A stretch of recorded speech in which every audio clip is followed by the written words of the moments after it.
এটা হলো এই রবিবারের ব্লগ। রোববার দিন তো সকালবেলা থেকে শুরু করে সারাটা দিন তেমন করে কিছু একটা শেয়ার করে উঠতে পারিনি, কারণ রোববার মানেই দেরি করে ঘুম থেকে ওঠা, মানে বেশ অনেকটা দেরি করে ঘুম থেকে উঠলে কি হবে, উঠেই কোনো মতে চা বিস্কুটটা খেয়েই দৌড় মারি আমরা বাজারে, কারণ সারা সপ্তাহ বাজারটা আমাকে সেদিন তুলতে হবে। বাজারে গিয়ে সবার প্রথমে মাছ বাজারে গেলাম, সেখান থেকে কিছু মাছ নিলাম, কিন্তু আমাদের মন ভরেনি সেই মাছ কিনে। তারপরে গেলাম একটু খাবার খেতে, মানে ব্রেকফাস্ট হিসেবে আমরা সেদিনকে গেছিলাম হচ্ছে ওই টেস্ট অ্যান্ড বাইট বলে আমাদের এখানে একটা দোকান আছে, তো সেখান থেকে কোথায় যাব মাছ কিনতে ভাবতে ভাবতে গেলাম হচ্ছে স্পেন্সার থেকে কয়েকটা জিনিস কিনে, আর ও কিনলো ওই খেলনাটা। বাড়িতে এনে লাল লাল করে মাটনের ঝোল রান্না করলো হচ্ছে বর।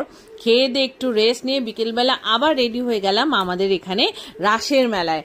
এটা রাসের মেলার প্রথম রোববার ছিল, তাই মেলাতে তো প্রচন্ড ভিড় ছিল, মানে আমি হাঁটতে পারছিলাম না। আর এই হচ্ছে আমাদের রাসের মন্দির, খুব সুন্দর করে সাজিয়েছে রাসের মন্দির।